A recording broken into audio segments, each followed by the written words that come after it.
Joining us now on the John Fredericks Radio Network, noted Republican consultant and advisor Chris LaCivita, just fresh off advising the John McGuire for Congress campaign. He's been involved in advising presidential candidates, Senate candidates, and he's got a long history of wins, and he's with us now. Somebody that I'm trying to get as a regular guest during this election year going into November, Chris LaCivita, the one and only. By the way, if you don't know Chris, a former Marine, Chris also is the one that did the ads against John Kerry in 1984, the Swift boat ads that many people say cost him that election, re-elected George W., and he's with us now. Chris, great to have you. John, good morning. Sorry if I was late. Oh, we're fine. I wanted to get that clip in. We're all good. That's good. Chris, by the way, the Swift boat stuff was 2004. You're aging me. What did I say? 84. Oh, God, 2004. Well, I had the 4 right. 2004 was Mondale, right? I had the 4. I was only 20 years off. No, that was, 2004. Kerry, Bush, LaCivita, the mastermind behind that. But By the way, just as an aside, the only politician in the United States to lose an election in all 50 states. That was Mondale. Mondale. All 50. Yeah. No, Mondale won Minnesota. Nah, but in 2002, I was the national political director at the Republican Senatorial Committee, and Bill Frist was the chairman, and Paul Wellstone was the the Democrat nominee for Senate, died tragically in a plane crash. Right. Democrats then picked Walter Mondale. Right. And we beat him with Norm Coleman. Boom. Lost all 50 states. Okay, that's a good one. I didn't know that. That's a good Jeopardy question, right? Yeah. I remember that. I think Mondale lost that race, but then some really old retired politician in New Jersey won that ended up passing away in office. I can't think of his name either. But now we're going down. Frank. Lottenberg. Lottenberg. Lottenberg. Yeah. Lottenberg. That was the Torricelli year, because I remember we were running ads against him, and he resigned. Right. He knew he was going to lose. Yep. Right. Yep.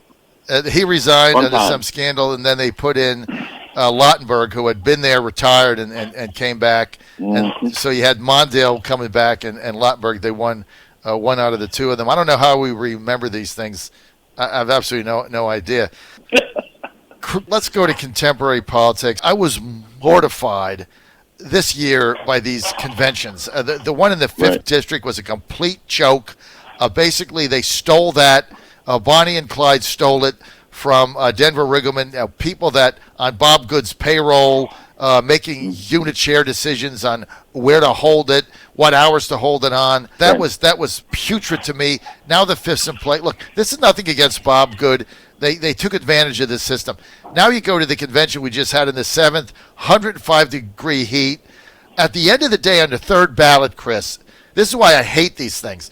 We were getting texts from people that were getting sick from heat stroke, that were there 8, 9, 10 hours in their car, right?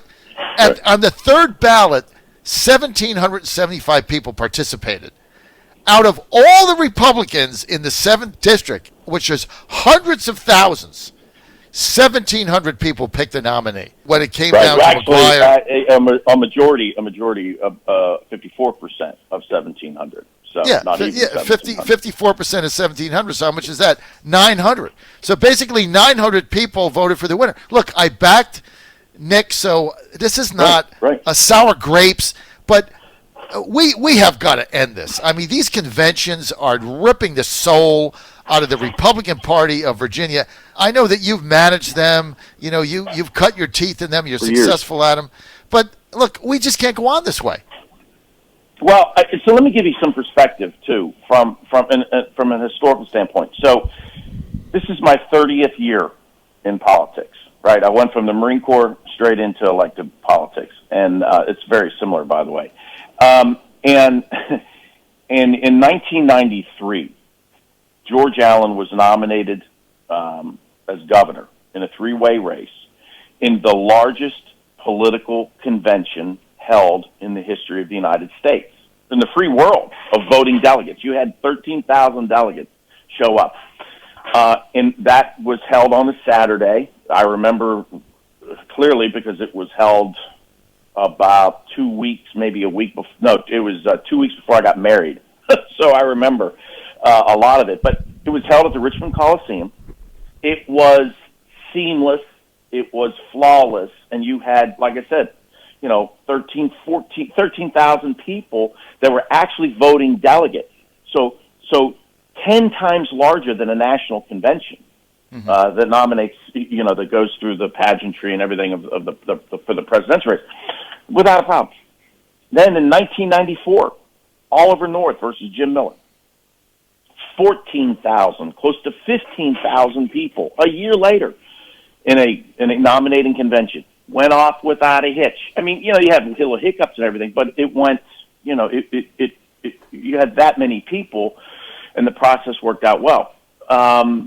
And so the convention system has been around a long time, and we're one of 3 states, Michigan and Idaho are the only other 2 states that actually nominate officials to run for public office, whether it be state or federal, right? Mm-hmm. And back in the 90s, the Republicans would charge a fee to actually go and vote at one of these conventions. It was used as a fundraising thing. A poll tax. But that was over. Damn right it was. But so not only did you have to recruit people to be a delegate and give a whole day, they had to pay $35. Now, obviously, the United States Supreme Court ruled against that and stopped that. And so, but yeah, I think the convention system in this day and age, in the body politic is so different. Campaigns are so different. They're so much bigger. They're so much more expensive. They're so much more complex. Let's remember, the filing deadline to be a delegate in the 7th Congressional District Convention was at the end of April.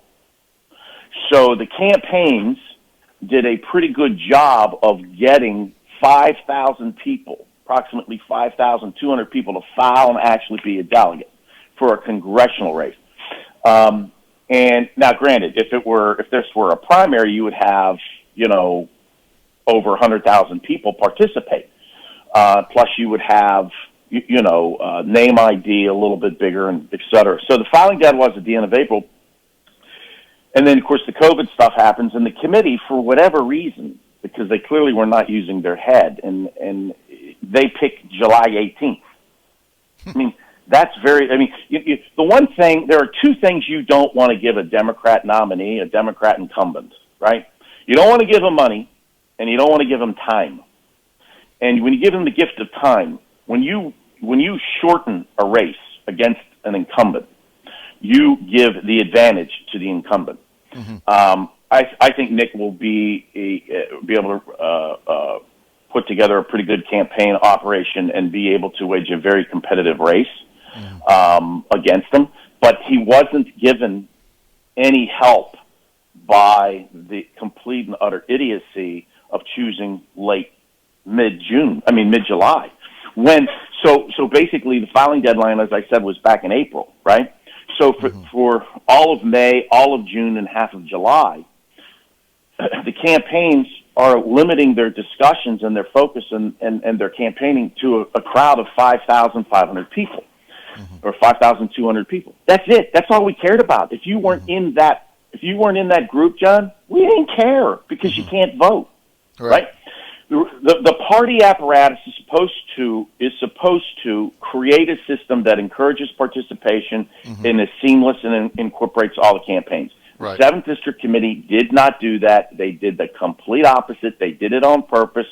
They tried changing the rules in the middle of the convention. And this isn't sour grapes. This is just they wanted to change the rules in the middle of the convention. And it's all fun and games till people start dying. Right? I mean, there's literally people standing outside suffering from heat stroke. It's not like they were not warned, continuously warned. It was just, it's really. What was the rule change? What was the rule change they tried to do, Chris, in the middle of the convention? After the first ballot, they wanted to make the second ballot the final one because the lines were so long and the heat was so bad. Well, I criticized that as soon as it came out. I'm like, Why are we having 3 ballots? This is how stupid it was, okay? And it was look, it was all designed because this is coming from a Nick Freitas supporter. And I said on the air the other day, I think Nick would have won a primary, firehouse primary, ranked choice. Right. I think it was going to be the nominee. But here's what they did, right? The stupidest was to have 3 ballots because the first ballot, they're going to eliminate the first 2. Both of the bottom 2 candidates, bless their heart, they had a combined 1%. Everybody knew that. So that was like a complete waste. That was just to extend the time. All they had to do was say, hey, 2 ballots. We're going to go, the bottom 4 are gone, and then we're going to go to the top 2. We're going to be out of here by 3 o'clock. That's bad enough. But purposely going to a 3rd ballot because they're like, well, our people who are dedicated, they're going to stay. We have a bigger base. People are going to get eliminated. Their people are going to go home. I mean, that was all manipulative, and you made people stand out there for hours on end in the heat. People were texting me saying, I'm getting sick. I mean, why would you do this? Right. This has got to stop, man. It has got to stop. Yeah, it's a handful of very small people who've been given a little bit of authority, probably for the first time in their life, and you know they run crazy with it. And by the way, it has the last people that they were thinking of were the delegates, the base, the people who actually participate, and the campaigns. You know, Nick's campaign, John's campaign, Tina's campaign. They didn't care about any of that. It's just their own little thing. So it's unfortunate, and hopefully at some point in time in the not-too-distant future, the system can be changed. Now, you don't change it's going to get changed. You know? It's going to get changed, Chris. It's going to get changed legislatively. That is what I'm pushing for now. It'll never get changed internally. That keep it small control. No. You got a bunch of people now on the State Central Committee, which is another clown show. If you ever been on any of these Zoom calls, it's completely ridiculous. No. You've got another group of people that want to further shrink the State Central Committee members down by about 15 people. Get rid of VFRW, Republican women, get rid of the YRs, get rid of the college Republicans. They want to shrink it so they can better control it, so they can get rid of people that want primaries. I'm for legislatively getting rid of these like 47 other states have done. Joe Morrissey, Democrat state senator, has a bill to get rid of them for state and federal office. Danica Rome on the other side, Democrat House is carrying it. They have a majority. They're going to pass it. It only has to pass by 1 vote. There's some Democrats that are saying, I'm not going to vote for that. Why would I help the Republicans? Why would I help them? Right. Well, I'm going to vote against it so they continue to have these stupid rigged conventions. Well, I will tell you that the 7th District Committee was the only committee in the Commonwealth of Virginia that decided to pick a convention that required people to get out of their car, walk into a facility, cast a ballot, turn around, go sit in a car in a hot parking lot at the hottest day of the year, and wait all damn day to vote. Now, all of that being said, regardless of what happened out in the 5th, right? And you know, I wasn't involved out there, so I got all my information from the John Fredericks radio show, but the one thing that I found fascinating is that here in the 7th, they did not provide any, and this was intentional, they did not provide any accommodation if you were handicapped or you had a handicap. So if you had a walker and you got out of your car at the very end of the parking lot, you had to walk all the way in. There was no drive. There was no accommodation. They did that. No golf cart. No, the campaigns have golf carts, so the campaigns had to do it. The campaigns had to make that accommodation. We literally drove around looking for people who, you know, the staff did. If they had an issue, we'd pick them up and drive them in, regardless of who they were voting for. But there was no accommodation from the committee to actually do this. They didn't care. I mean, it was remarkable. I had never seen anything like that. And just the utter disregard for the health, welfare, and safety of delegates. It was just remarkable. But, you know, it's over now, and thank God for that. But there's, you know, again, if the purposes of political parties is to encourage, participation in events, they got to really rethink the system. We just got to get rid of it. Coupled with the fact that you have no data. When you have a primary, Chris LaCivita, long time, as you know, as a consultant, you want data. You want to be able to go back to the primary voter. You can't do that. It's destroying the party. And I'm on the tirade to get rid of them. All I need is 20 votes in the Senate. Fairfax is going to bust the tie. I need 20 votes in the Senate. I need 51 votes in the House. I don't care if not a single Republican votes for it. I'm going to be on a mission to get rid of these. And the Democrats are going to do it because I'm going to shame them into doing it. John Fredericks Radio Network.